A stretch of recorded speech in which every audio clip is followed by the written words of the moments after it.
इतिहासकारों ने इतिहास के पन्नों में ये तो लिख दिया कि मोहम्मद गोरी ने पृथ्वीराज चौहान को हरा दिया, लेकिन शायद वो ये लिखना भूल गए कि उससे पहले किसी ने मोहम्मद गोरी को भारत की धरती से खदेड़कर फेंक दिया और इतनी बुरी तरह से हराया कि अगले 13 सालों तक उसकी हिम्मत नहीं हुई कि वो भारत की तरफ आंख उठाकर भी देख सके। हमें या तो सिर्फ मुगलों का गुणगान पढ़ाया जाता है या फिर अंग्रेजों की गुलामी पढ़ाई जाती है। ऐसा कम ही होता है कि हमें हमारे नायकों की वीर गाथा और उनके शौर्य की कहानी के बारे में बताया जाए, और अगर उसमें भी बात की जाए महिला शासकों की कुर्बानी की तो उसकी गिनती तो और भी कम है। आज की ये कहानी एक ऐसी ही रानी के बारे में है जिसने पृथ्वीराज चौहान से पहले मोहम्मद गोरी को हराकर भारत से फेंक दिया था। इस जीत के बावजूद भी कम ही लोग उनकी कहानी को जानते हैं। ये कहानी है गुजरात की रानी नायकी देवी की। नायकी देवी कादम्बा के राजा परामार्दी की पुत्री थी और उन्हें बचपन से ही तलवारबाजी, घुड़सवारी और राजनीति सिखाई गई थी। नायकी देवी एक शक्तिशाली और समझदार योद्धा होने के साथ साथ एक कुशल राजनीतिज्ञ भी थी। समय आने पर उनका विवाह चालुक्य वंश के राजा अजयपाल से हो जाता है, लेकिन 1175 में राजा अजयपाल की मृत्यु उन्हीं का अंगरक्षक कर देता है, जिसके बाद उनके बेटे मूलाराज द्वितीय को गद्दी पर बिठाया जाता है। सभी मंत्री और राज दरबारी रानी नायकी देवी के रण कौशल से परिचित थे, इसीलिए वो सभी चाहते थे कि गद्दी पर रानी नायकी देवी ही बैठे। नायकी देवी उसूलों की बड़ी पक्की थी और परंपरा के अनुसार जब तक वारिस जिंदा है कोई और गद्दी पर नहीं बैठ सकता। इसीलिए वो राजमाता के रूप में अपने बेटे की मार्गदर्शक बनकर राज्य को संभालना शुरू कर देती है। ये वही दौर था जब विदेशी हमलावर भारत को लूटने के मकसद से प्रमुख राज्यों पर हमला कर रहे थे। इन सभी हमलावरों में सबसे आगे मोहम्मद गोरी था, जो मुल्तान को हराकर सिंध के रास्ते से गुजरात में घुसने की तैयारी कर रहा था। मोहम्मद गोरी का मकसद भारत में इस्लाम को फैलाना और यहाँ की सारी धन दौलत को लूटकर अपने देश ले जाना था। गुजरात एक ऐसा ही अमीर राज्य था जहाँ ढेर सारी धन दौलत थी।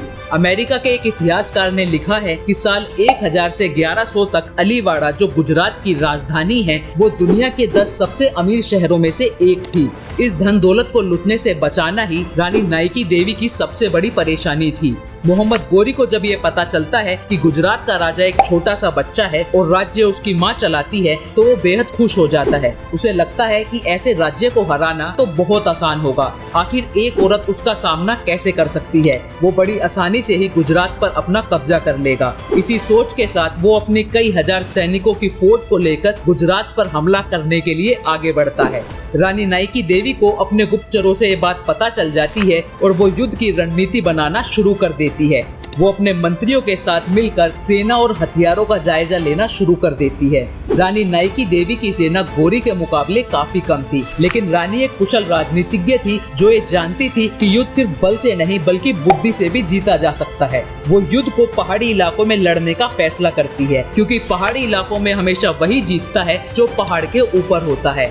गोरी गुजरात पर हमला करने से पहले अपने दूत को रानी नायकी देवी के पास भेजता है और ये संदेश भिजवाता है कि अगर वो सभी औरतों और सारी धन दौलत को उसके हवाले कर देगी तो वो उन्हें बिना किसी नुकसान पहुंचाए वहां से चला जाएगा। रानी ने दूत की बात का जो जवाब दिया उसने सभी को चौंका कर रख दिया। रानी ने उस दूत की शर्त को मान लिया था। उसी शाम को रानी ने अपनी रणनीति सभी लोगों को बताई। मोहम्मद गोरी की सेना उनके मुकाबले काफी ज्यादा थी और जब भी युद्ध खुले मैदानों में होता है तो हमेशा वही जीतता है जिसकी सेना ज्यादा होती है। रानी की रणनीति ये थी कि वो शर्त के अनुसार कुछ औरतों को अपने साथ आबू की पहाड़ियों में ले जाएगी और वहीं से उनकी पूरी सेना दुश्मनों पर हमला कर देगी। अगले दिन रानी सुबह योजना के मुताबिक पहाड़ी इलाके में चली जाती है, जहां उनकी सेना पहले से ही तैनात रहती है। मोहम्मद गोरी की सेना रानी को आते देख खुश हो जाती है और शर्त को पूरा करने के लिए आगे बढ़ती है। उन्हें आगे बढ़ता देख रानी नायकी देवी की सेना उन पर टूट पड़ती है और गोरी की सेना को गुजरात के 1 इंच भी अंदर नहीं आने देती। गोरी की पूरी सेना डरकर वापस भागने लगी थी।